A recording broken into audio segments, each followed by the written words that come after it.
Support for your public radio station comes from our members and from GreenSpark Solar, serving the greater Rochester and Finger Lakes regions for over 20 years. GreenSpark Solar is dedicated to helping people power their homes and businesses with local solar power and battery storage backup. More at greensparksolar.com. This is Connections. I'm Evan Dawson. Well, our connection this hour was made with a surgeon in New Zealand. Dr. Frank Frizzell is a colorectal surgeon with years of experience. In February, he told Time magazine about a case that stood out among the many he has treated over the years, too many to count. Back in 2014, Frizzell was treating a patient in her late 20s who had been diagnosed with bowel cancer. As Time reports, it was a rare situation given the patient's age. But what led this particular case to stand out for the doctor was that when the young woman's best friend came to visit her in the hospital, she told Frizzell that she had many of the same symptoms as her friend who had just had surgery. Turns out that if the friend hadn't mentioned anything, the lesion that her medical team subsequently discovered would have become cancerous. Frizzell told Time magazine, quote, "That really brought it home to me, how it's much more common than you think," end quote. And that was in 2014. Since then, the numbers of young adult diagnoses have increased. In January of this year, the American Cancer Society released a report detailing how, despite the cancer mortality rate in the U.S. decreasing by 34% from 1991 to the present, the progress is jeopardized by an increase in diagnosis of many types of cancer in younger adults. Research shows breast cancer is the most common type of early onset cancer, but there's been a surge of cases of colorectal, rectal, pancreatic, and stomach cancers in young adults. Time reports that today's young adults are about twice as likely to be diagnosed with colon cancer and 4 times as likely to be diagnosed with rectal cancer as those born around 1950. So what is causing this? Researchers are racing to find the answer. They're studying environmental factors. They're looking at how people's microbiomes could be an issue, the effect of fast food, genetics, and more, maybe a combination of factors. Data shows that 40 out of every 100 U.S. adults are likely to be diagnosed with cancer sometime in their lifetimes. And with 1 in 17 American women and 1 in 29 American men receiving those diagnoses before they turn 50, the clock is ticking, so to speak. As our guest this hour explained, navigating cancer diagnosis and treatment as a young person has unique challenges. We talk with them about the state of research and how to support young adults living with the disease. I'd like to welcome our guests, Lauren Spiker, founder and executive director of 1330 Cancer Connect. Welcome back to the program. Thank you for being here.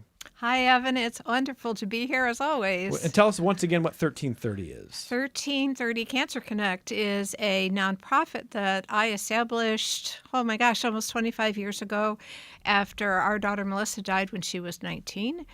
And at 1330, we have a wide range, a continuum of resources and supports to help our teens and young adults between the ages of 13 and 39 meet the unique challenges that faces this group. Thank you for being here. We appreciate having you back here. And next to Lauren is Ashley Chittenden, a survivor of acute myeloid leukemia, nurse practitioner in the Pediatric Hematology and Oncology Division at Golisano Children's Hospital and the Wilmot Cancer Institute. Welcome. Thank you for being here. Hi, thank you. And welcome as well to Dr. Jamie Flerlage, who is Chief Academic Director and Associate Professor of the Pediatric Hematology Oncology Division at Golisano and Assistant Director of Clinical Research at the Wilmot Cancer Institute. Dr. Flerlage, thank you for being with us. It's great to be back. Let me start with you, Doctor. I mean, I'm looking at the numbers here, and if we only looked at the cancer mortality rate down 34% over 30 years, you'd go, well, this is great. We're treating it better. We're doing better with all types of cancer. And then you look at the rates of diagnosis with young adults, people in their late teens, people in their 20s, people in their 30s who feel invincible. And you go, what is going on here? I don't know if there's an easy answer, but what goes to your mind first? There's been many recent articles about this, and there is no one easy answer. But a couple things we do know. One is that our patients who are adolescents and young adults struggle with many phases in life, and adding in a cancer diagnosis is really, really hard. So one is we are grateful to be able to support them with all the research and the psychosocial supports. But what you said about survival rates have been falling. Pardon me, survival rates have been going up over it's time. mortality rate. The mortality rate is going down, but not for adolescents. And so one of the really important things is here in Rochester, the Cancer Center recently became NCI, or National Cancer Institute designated. And why that matters, we'll have more access to clinical trials and more access to research. One of the main reasons the adolescent and young adult survival rate is not going up is because they don't have enough support to get that cutting edge therapy that is curing those patients and making the difference, or the support to go on clinical trials. So we're grateful to try to change that paradigm here in Rochester. Listeners, if you've got questions, comments about this, if you know someone in this category of a younger adult who has had cancer, and it's probably most of us at some point. I mean, it's true for me. Absolutely. You know, if you want to call in with questions, comments, or share your story as well, you can do that. Connections@wxxi.org is the email. Connections@wxxi.org. Join the chat on YouTube if you're watching on the WXXI News YouTube channel. You can call the program toll-free, 844-295-TALK. It's toll-free, 844-295-8255. 263-WXXI if you're in Rochester, 263-9994. And there is an event to tell you about that's coming up this weekend, the stand-up comedy show, Sometimes You Just Gotta Laugh.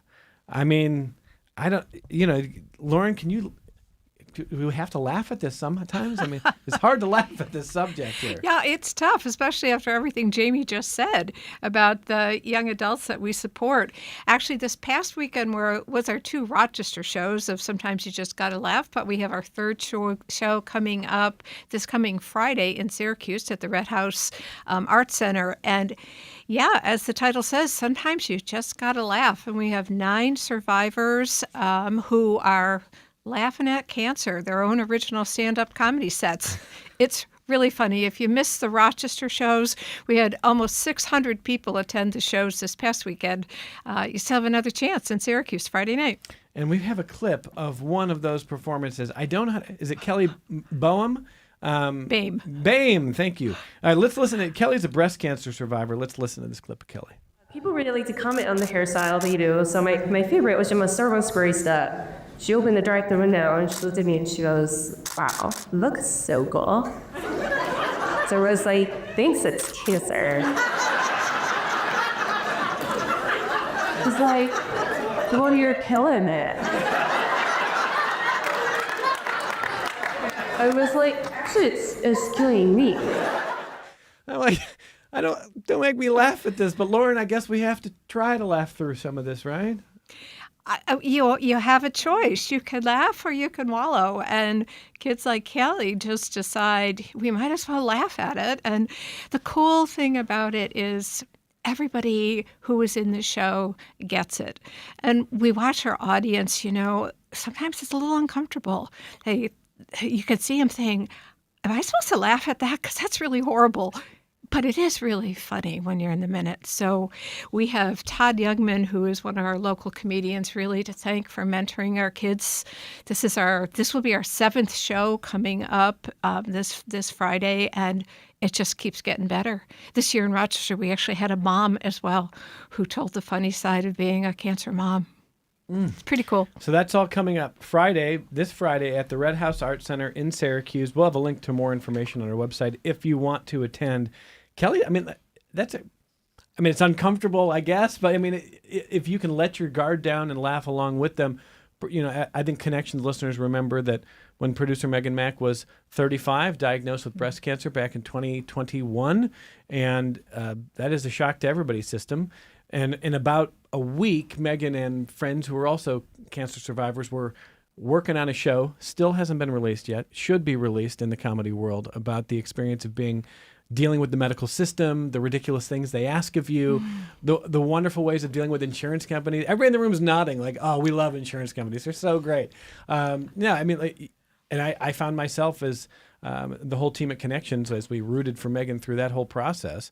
Sometimes the most helpful thing to do, Lauren, was it felt strange, but to laugh a little at it. I mean, not laughing at anyone's diagnosis, but laughing at the absurdity of life, the absurdity of the insurance system. I will say that. Sometimes the red tape of medicine, I guess it can feel better in the moment there. So Yeah, years ago, those of us who are old enough to remember, as the elder in this group, the old Art Linkletter show had a segment that said kids say the funniest things. And boy, our kids are saying the funniest things about cancer. The most unfunny thing I can think of, though. Dr. Florlagi, insurance is pretty fun to deal with, right? Yeah, sometimes. Fun. It's fun in that we will do anything for any patient. And so although it can be challenging, I will make phone calls all day long to make sure patients get exactly what they need and deserve. Well, okay, so there you go, and it's a great cause. It is a great event. It's really remarkable. But I want to get our focus on what we do know and what we're trying to learn about this situation, because as I said, if you're 19 years old, if you're 25 years old, if you're 35, you're thinking about a lot of things in life. But until you get that shock diagnosis, you're probably not thinking about that. Actually, how old were you when you were diagnosed? I was 19 when I was diagnosed as well. 19. I actually had the same type of cancer as Melissa, which made Lauren and I kind of a unique fit. It is definitely a shock to the system. I think any cancer diagnosis is a shock to the system. When you're through a year of college and you're independent and you're out of the house and all of a sudden you're like, hey, guess who gets to move back in with mom and dad? It's a whole different experience than somebody who already lives with mom and dad, or maybe somebody who even is married, though I'm sure some of our AYA survivors are. It really takes you back out of this I'm becoming an adult and almost in like a regression phase, and you watch your friends growing up and doing all these things that you wish that you were doing, and now you're back and your mom's helping you take a shower, and you're like, what is going on in my life right now? This is so unfair. And it really is a very unique age compared to our pediatric patients or a fully adult patient. You just have very unique needs that is very different than those other two. And just reading about some of your story, when you heard about 1330 Cancer Connect, you might have been a little apprehensive about a support group at first. Why was that? I think now I'm dating myself, but back when I was diagnosed, mental health really wasn't a thing that people talked about. And I think we have come really far in that aspect. But it was very taboo in a sense to talk about your mental health. And so for me, I think the biggest thing was admitting that I needed that. And eventually I think I was to a point where I was like, well, I got to do something. Like, something's got to give here. And I did feel very alone and very isolated. And then actually I was at Golisano, and there was a little pamphlet sitting there one day it was not 1330 then, but with that on it. And I was like, you know what? It can't hurt to try. And then I met all of these wonderful people, and you go and you feel normal. Like, these people understand what it's like. They know exactly what you're going through. You don't feel like you have to talk about cancer. Like, you can talk about just your life, and you can be there with no hair, and no one's like, are you a girl or a boy? I'm not really sure. Because you're bald and you're skinny and you haven't eaten in however long. But they get your unique experience, and they know what it's like to have been in college and to now be living at home, or to have been out working a job, your first job, and then having to take a step back. And you can talk about those things if you want to, but you can just also talk about life. And I think that's what I loved about it, is we could go do things, and like, sure, everyone was probably like, what on earth are all these kids doing together? But it was fun, and like, we had a good time, and I didn't feel like I had to protect myself while I was there. You know how many people we've heard with the stories like that because of the work that Lauren has done? It's really, really remarkable. And, you're 19, you get a diagnosis. What did you know before your diagnosis about acute myeloid leukemia? Nothing. Yeah. I think for me, like, I had taken biology in college, but I was only through a year. I just knew cancer bad, I was going to die. Like, in my mind, I was like, cancer bad, die. And so that's kind of where I was. I think, I was in shock. I really didn't know anything at all about it. I learned what I found out from the people around me. Either in that first year or in the year since, have you spent much time thinking about why someone who's 19 gets diagnosed? Why is that happening more often to young people? Have you tried to kind of peel that back? Yeah, I would say that I have thought about it. Again, I think with every cancer, like we may never know why these things happen. I do think it's interesting that incidences are increasing, and I know that we need to do the research and to figure that out. But in my brain, I think everything happens for a reason. And again, in my brain, I'm like, if I never had cancer, I would never be here. I would never be doing a job that I love. And I've met so many wonderful, amazing people along the way, and my life would look totally different. And while I hate having had cancer, I hate it, I don't wish it upon anyone, I wouldn't change that in my life. Because yes, it was terrible. It sucked, I'm not going to lie. But again, it brought me my passion, and it brought me to amazing people that I never would have met without it. Well, I mean, that's this amazing part of your story is you get through cancer treatment, how long was your treatment? My treatment was 9 months, but I was different in that I had a bone marrow transplant, so I wasn't necessarily getting chemo the whole 9 months. Mm-hmm. And then you start thinking about a different career goal, and you went into nursing. Yeah. During my treatment, I really felt like my doctors are wonderful. This is not a knock on doctors, Dr. Floggy.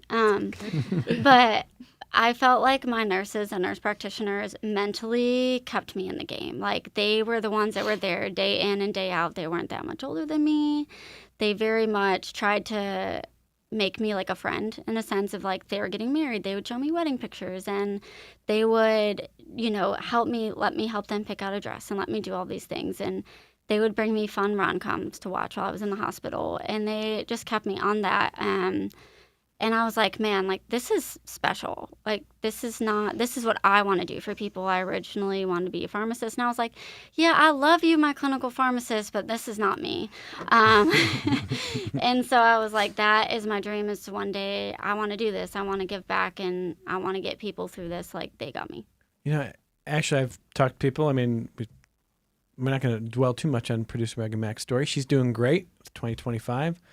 It's been a long time now since her full year of treatment. But there's times where it's like you've been through it, and the last thing you want to think about is cancer. You want to mentor, but maybe it's hard to kind of go there for people. For you, why did you decide, I've been through all this, and I can handle a career that takes me right into the thick of it with other people? That's going to be okay.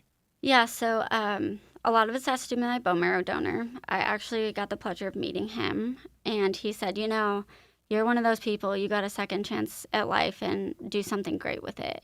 And in my mind, I'm like, what a greater gift than to be able to take care of people that were like me, and to be like, I understand what's happening.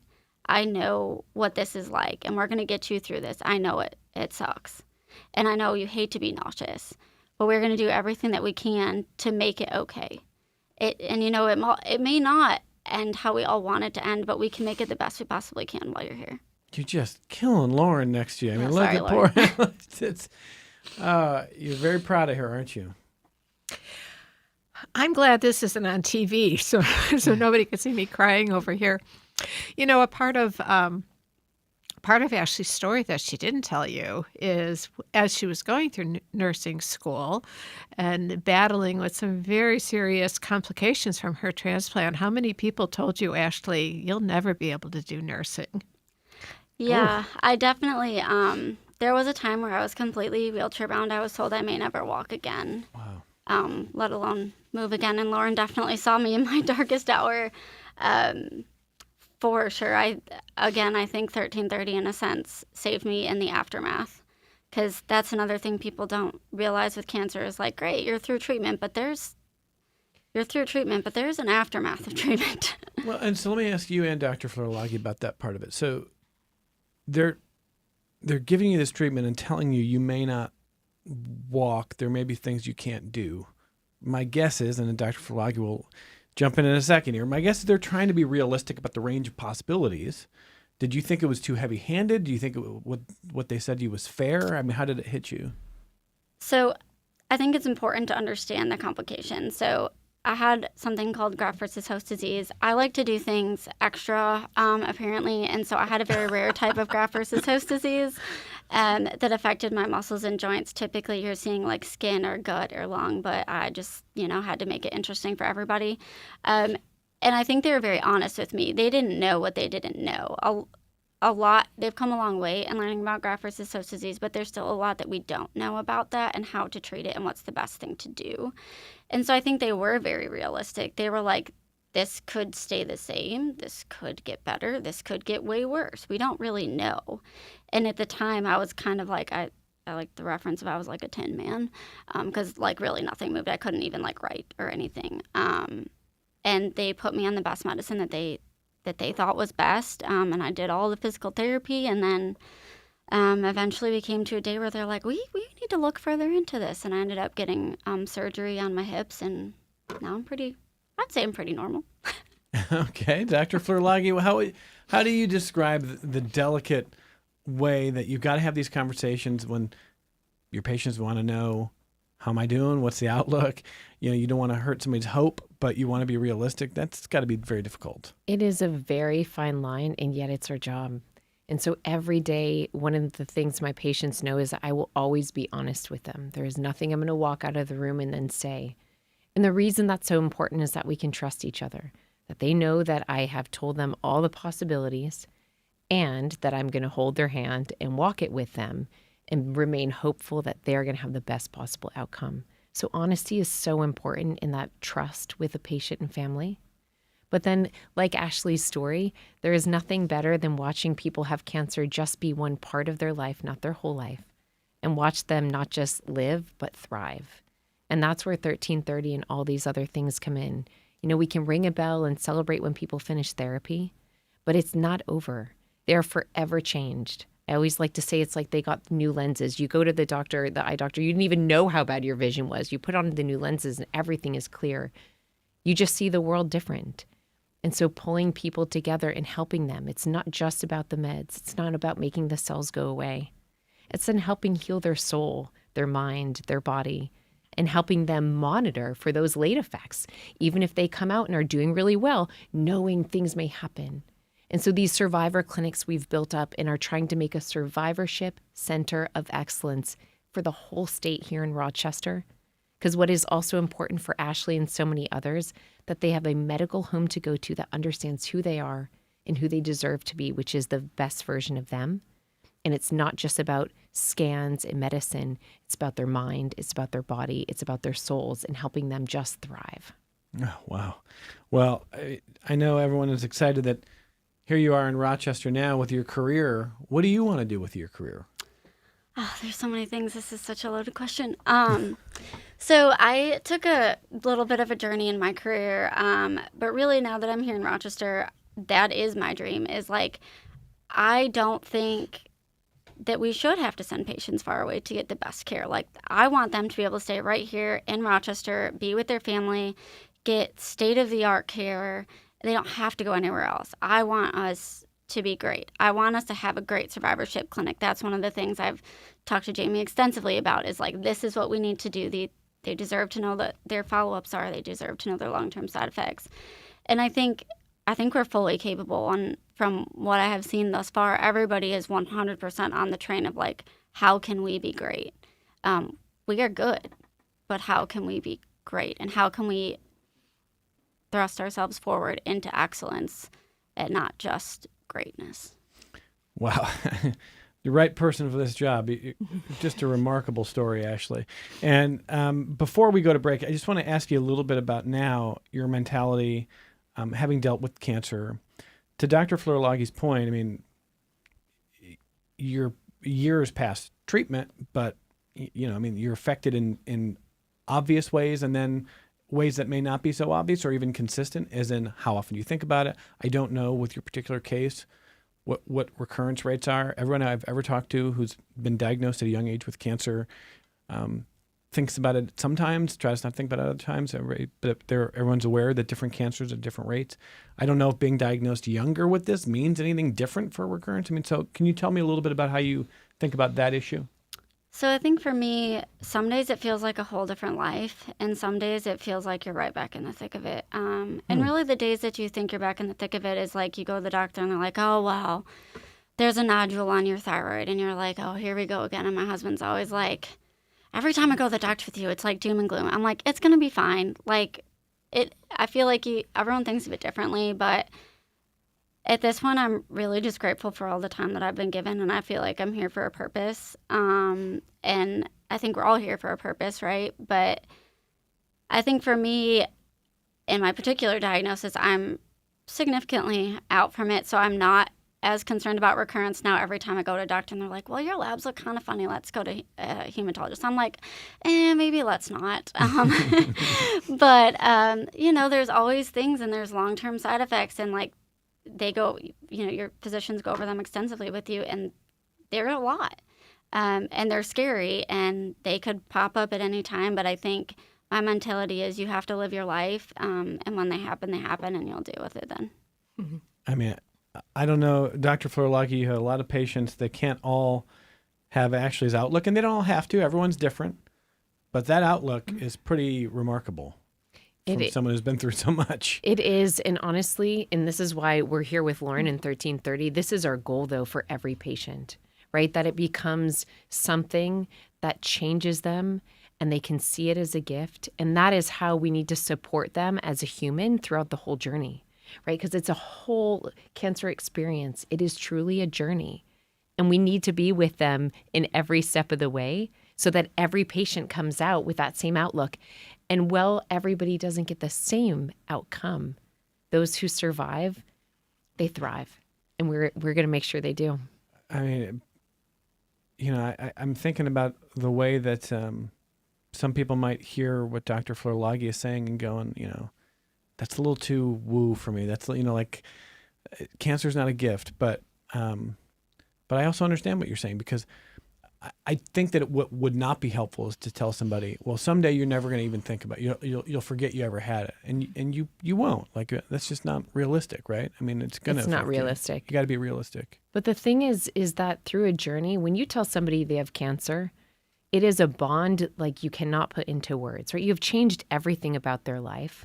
And so one unique thing about why I made that comment of what we hope for is the number of hours we spend meeting people's true self, seeing them at their worst and seeing them at these very challenging times and being able to learn who they are, who they want to be, and who they want to be after this experience. So we get the total gift of truly getting to know patients and families. And that is the gift I receive every day in my job. If you need to get in touch, if you know someone who needs to get in touch with Lauren and 1330 Cancer Connect, how do people find you? 1330.org is the easiest way. Call us anytime, 585-563-6221. Send up a smoke signal and I'll see it. Yeah, come and see us. We're at the El Siegel Center. She actually will. Lauren sees everything. It's amazing. There's so many amazing stories. And I don't use the word amazing a lot. I mean, that's like, I try to pick words pretty carefully, but I am amazed meeting the people who have met Lauren and been influenced by 1330, and Ashley's story is one of many. So thank you, Evan. And we'll put it in our show notes. 1330, it's the number 13 and the word 30, 1330.org.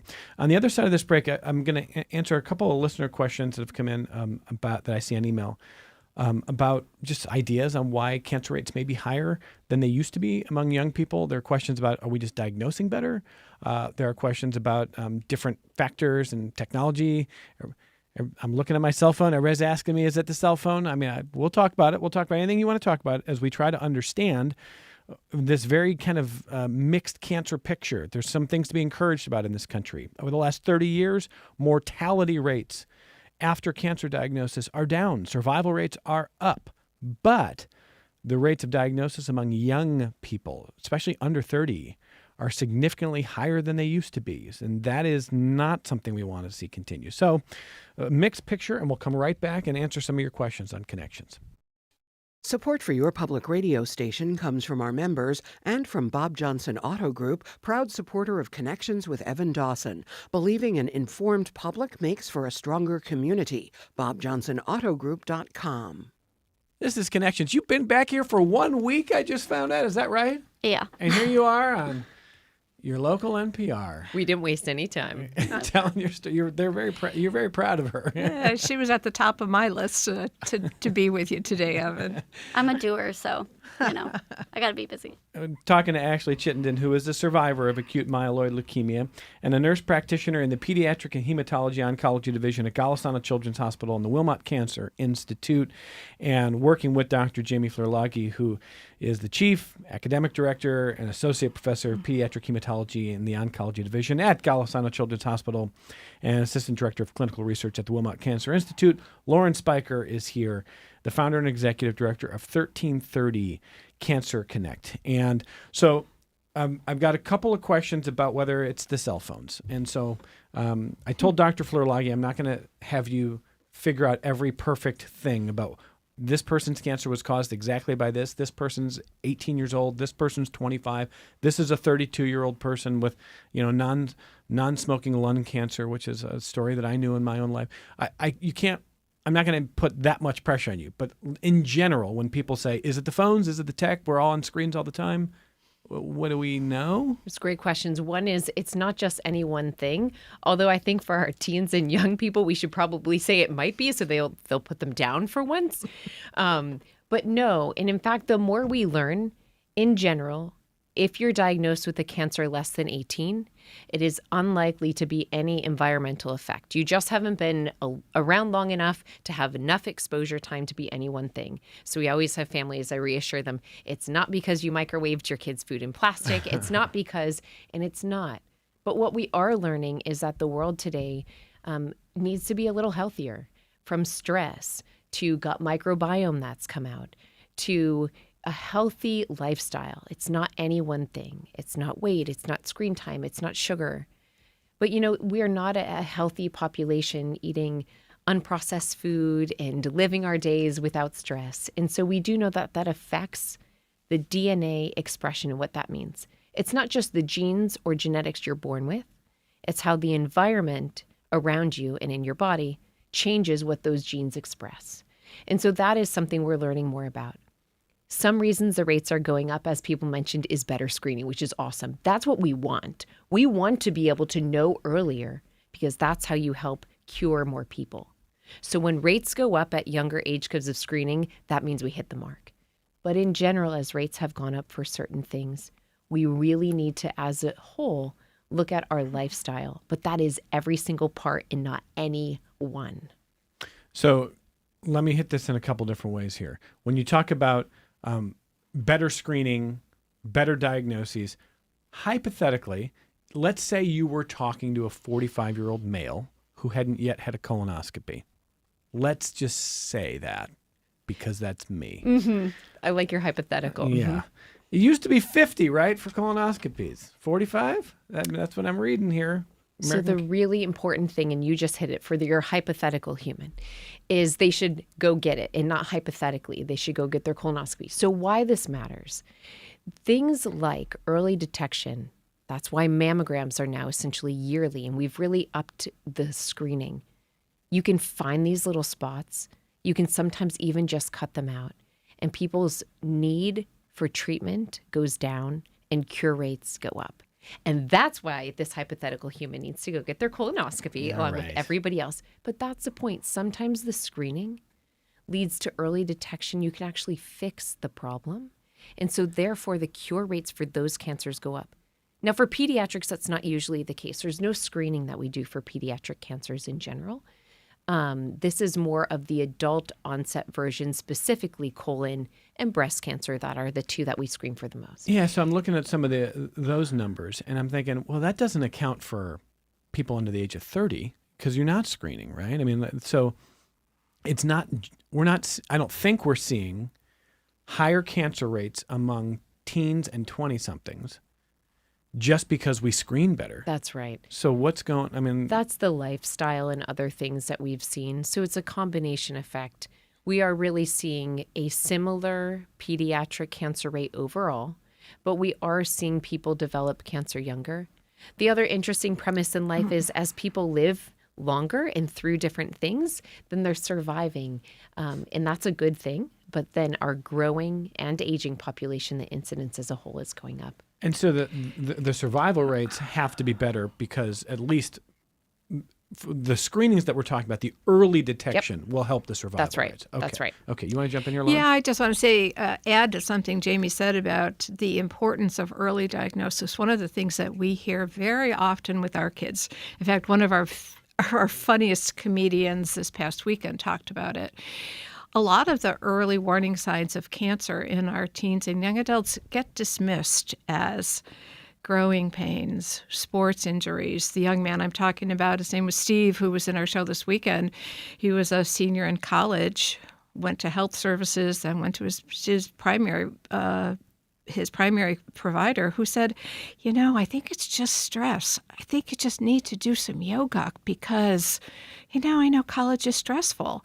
And his cancer went undiagnosed, probably longer than it should have. So one of the things we're doing at 1330, in addition to the peer programs that we provide for our teens and young adults, so we have a very strong emphasis on provider education to help primary care providers who maybe don't see cancer nearly as much as oncologists like Jamie, but to just be aware of some of those early warning signs and to be educated about some of the very different and challenging experiences that our kids go through. So it's a multi-layered issue that could be addressed.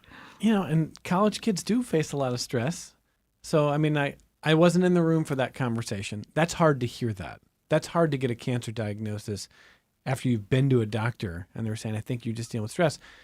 But you have a hard job, Dr. Flerlage. You and your colleagues, across medical, that's not easy when you have such an unusual case. When you're 18, 19, 20, it's not supposed, I would say Correct. supposed to. It's not supposed to be cancer. Yep, and most people don't have cancer. And there are many amazing physicians who it took them 3 or 4 times to see a patient before they realized it was cancer. Because again, most patients with those similar symptoms don't. One important thing is early recognition and helping our teens and adolescents find a voice. Mm-hmm. So this is a time where they often don't go to the doctor for any well visit. They're only going to the doctor for different things and really finding their voice to say it's getting worse and coming back. And that's one thing to remember. Unfortunately, if somebody has cancer, their symptoms will not improve.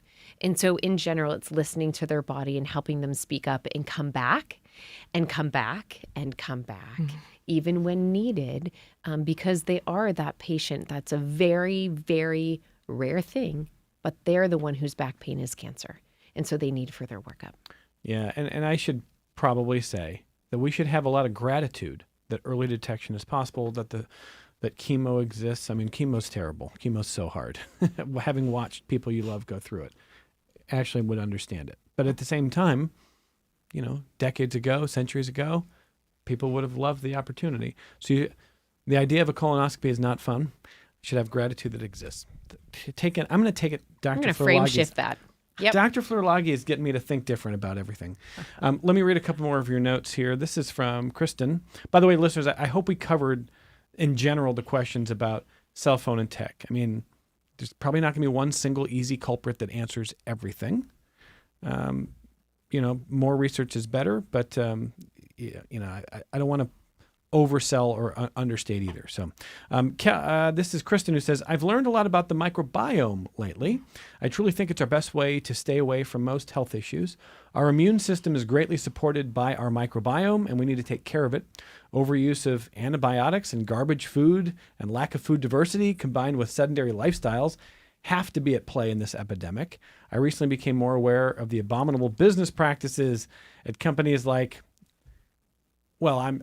I'll just read it. She says Johnson & Johnson. I don't know much about it, but she says Johnson & Johnson and their relationship as well as other companies' relationships with the FDA. Realizing our best protection is taking care of ourselves and excluding ourselves from trusting these larger entities to take care of us.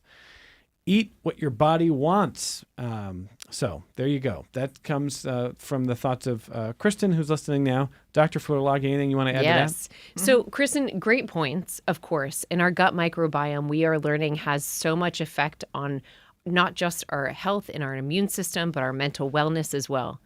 The one really important thing just to remember for people is there are many people who unfortunately don't have a great microbiome in their gut. And they also don't get cancer. So there's so much to it. And this is where it's way more than just one thing. We do need to pay attention. We are learning a lot. But let me tell you, getting a teenager to give you a stool sample is probably one of the harder things on the list. So but we also have to study it, because it's not just about not just having antibiotics. People would die without those and didn't have a choice, right? So it's not just about eating these healthier other things. It's more than that. It's pretty complex.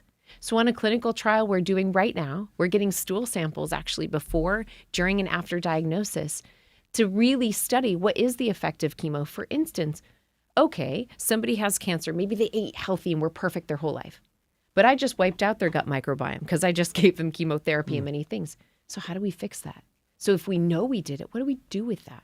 So we have to study it. It's very much in the growing research phase. It is only one of many parts. Many people with a poor microbiome do not get cancer, which is wonderful. But yes, and we have to study it. And we are talking about AYAs today. And let me tell you, teenagers and stool it can be a challenging thing, but we do it. So if we can do that, we can do anything. Well, teenagers and young adults in clinical trials to begin with. Correct. Our kids have been really underrepresented because it's kind of not what they do, and we have to really encourage them to see how important that kind of research is. And I'm Jamie's that with working on Lauren. it. Yeah, so right now, the only way I can get somebody 18 or less access to these cutting edge drugs we've already proven, the only way is on the trial. So that's why it's open. That's why it's here, because we know that these drugs have less side effects and better cure rates. But that's why we have to encourage people to see that it's more than just research. It's just proving a new standard of care. And we've talked about that on this show before, but we are working to overcome barriers for teenagers, like extra visits, extra days missing school. It's really hard to miss a college class anymore, for instance, or a day at your first job. So we have to figure that out. And in general, separate note, but related to cancer treatment, if you can get on a clinical trial, anything you want to tell people about the idea of clinical trials? Yes. So one of the reasons we're so excited to be an NCI designated cancer center is our access to more cutting edge clinical trials here. In ballpark, clinical trials take the last 5 to 10 years of data and try to cure patients, quote, better, either less toxicity or higher cure rates. So it's all the best and the brightest in the field come together and make a new, what's called protocol, but it's like a cookbook for cooking, a new recipe that has a better outcome with less side effects every single time. So it's access to cutting edge therapy. It's not for everybody, but the trials are here for the patients. And our goal here is have the best possible chance at cure available for every human in Rochester. Well, I'm going to get back to your feedback in just a second. And I just want to say, Kelly Boehm sent a note. We played the clip earlier. And I want to say to Kelly, that's the first time I've heard your comedy. It was really good in that 26 seconds. I want to hear more. And you can meet people like Kelly this coming Friday. They've got one more event. Sometimes you just got to laugh. And yes, it is a show laughing about everything related to cancer diagnosis. It's this Friday at the Red House Art Center in Syracuse. We'll have a link to more information on our website. They'd love to see you there. Kelly sends this. She says, just want to say thank you for bringing attention to the important topic of the unique challenges that AYAs face. 1330 has given me a positive space to form influential connections with peers who understand and authentic support, and opportunities to try new things like comedy and so much laughter. Said, I encourage any AYAs in need of any kind of support. Check out this wonderful organization. It's truly a special place. Thank you all for talking about these difficult issues. Big thank you to Ashley for sharing her story and her heart. That is from Kelly. It's good stuff. So sweet. And I didn't ask Kelly to do that, so that's pretty awesome. Thank you, Kelly. If you're hearing AYAs, by the way, AYAs, Adolescents and young adults, teenagers. there you go. I'm getting lots of advice on colonoscopies. I got it. All right. To all listening who are of age, if you have not had your colonoscopy, go get one. That's our public service announcement for the day. I thought the advice was 46, which I'll be soon. If your doctor All right. told you you needed one, regardless of your age, because everybody's a little different, go get it, please. We care about you. Everybody's all over me. You know, I'm switching to a place of gratitude for all of this. Okay. Had a question from Kevin. Just asking some of the environmental things that we've talked about. he said that your guest talked about, I think Dr. Florlagi, sound like what we talk about with Parkinson's disease, and obviously very different. But is there any overlap in thinking that the things in the environment are contributing to an increase in disease prevalence? It's a great question. And that's this study. And so things like sociogenomics of how the world around you affects your own DNA. So we can't change what we were born with. We are who we are. But the world around us does change the expression of your DNA. So the short answer to the question is yes. The much harder answer is you can take all of us in the same place, in the same family, take twins who were born and grew up together. They even twins with the same DNA. They have very different outcomes in life. So it's a very complex thing to understand, especially if you're looking at something like cancer, where the word cancer is meaningless because there are a million types. And you'd have to look in every different type to see what that might be. So the short answer is yes. The world around us every day affects our own DNA and how our body expresses it.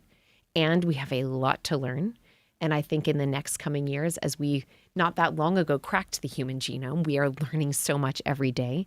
There'll be things that we can say, you are at greater risk for colon cancer for you. So you should go get your colonoscopy, coming back to it for you. Yeah. But the point is yes, we'll learn more about the ways somebody's at risk based off their DNA and their environment.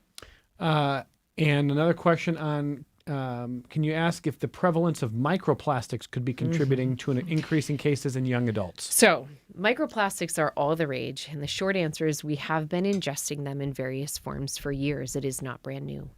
It is a growing recognized problem over a lifetime. People say just storing things in plastics and all the things. The point is it's not just microplastics. As I mentioned, this sort of multifactorial, it's lots of things. Plastic is not causing cancer. Plastic is one of the toxic things that many of us are ingesting every day. So we'll have to learn. It is not the sole cause. If your food at home that you're eating right now for lunch is currently in plastic, you are okay. But we have a lot to learn about it. And again, some things that are convenience in our world today have negative effects, and plastics is one of them. We are certainly, we're having more conversations about microplastics. I feel like we're moving away from them, although they are convenient. They're pretty cheap. Yep. They're probably better for the bottom line for a lot of companies that make them. So something to think about there. And then a separate question related to microplastics was, I think people thinking about colon cancer are thinking about microplastics. Same kind of answer, right, Dr. Florlagi? Yeah. Yes. Again, that's just one piece. And the hardest thing is, again, many people are eating the exact same amount or exposed to the same amount of microplastics. And many, many, many do not develop cancer. So it is so much more than just that. Oh, look, another email about a colonoscopy for me. Yay. Preston says Cologuard, Evan, as a complementary Yes. option to a colonoscopy. Yeah, so there are some other methods. I'm speaking outside of my lane, so I won't compare the two for you. But there are some simpler tests that include just a stool sample that you don't have to go through the whole process. They do not visualize the cells inside your intestines, so it will never replace it, unfortunately, is the short answer. But there are some other options, which are better than nothing. Preston, I'm going to do it, man. I appreciate that very much. A lot of love to Preston and people who are sending really nice notes and very encouraging. Everybody's very encouraging, which is great. Before we go, let me also ask the doctor a little bit about the role of AI in detection. I had a chance to attend a conference on AI in Rochester, and one of the really interesting presentations was using AI to try to recognize cancer at early stages in various ways. And I keep getting reminded by people in tech, this is the worst this technology will ever be at this. It will only get better. How good is it now, and are you optimistic that it will have a role? I am. Whether you like it or not, AI is changing the world. Yeah. And it's going to keep changing. And one of the biggest things is pattern recognition. And even if you are the smartest human and a really good physician, there are many, many, many thousands of different patterns that mean something different for a disease. So the point is that yes, may an AI algorithm be better at saying what somebody likely has or predicting? Yes, and things like, we have these electronic health records. So if you use AI as an example for people to understand, They could look back at 10 years. The AI tools can look back at 10 years and see bigger trends, subtleties, things that are hard to see even with the human eye because it's a data pattern and we don't calculate and impute data. We're not computers. So there are many very good ways in which AI is going to change the world, and it's going to have a huge role in healthcare and reading images and other things as well.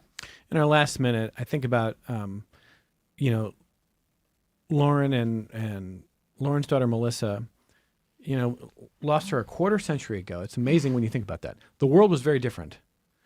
Are you amazed to see cancer rates in the 25 years? You have this mission with 1330 and you're doing great work, but the cancer rates among young people have gone up. Has that surprised you? I think it surprised everybody. Yeah. But I'll tell you what I guess I'm happiest about, if not surprised. 25 years ago when I started this work, truly there were a smidgen of people who were talking about adolescents and young adults with cancer. The acronym AYA really didn't even exist. Today, it's really common vernacular amongst folks in healthcare, and that's what I'm really thrilled about, because today there is an awareness, and I'm so grateful for folks like Jamie who have a passion for the kids that I love. So that's what I'm happiest about, that the world is finally getting it. And 25 years ago, kids like my daughter continued to fall into this gap. And while our AYAs still do, the gap is getting smaller. I like to think that we've helped bridge that gap a little bit, but I'm so thrilled that adolescent and young adult oncology is now really at the forefront. And I hope that the increasing rates that we're talking about, 20 years from now, we'll say doesn't exist, and that 1330 Cancer Connect is going to be prepared with programs to take care of that.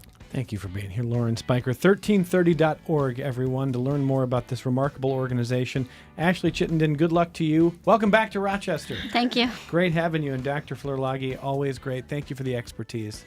From all of us at Connections, thank you for listening. We are back with you tomorrow on member-supported public media.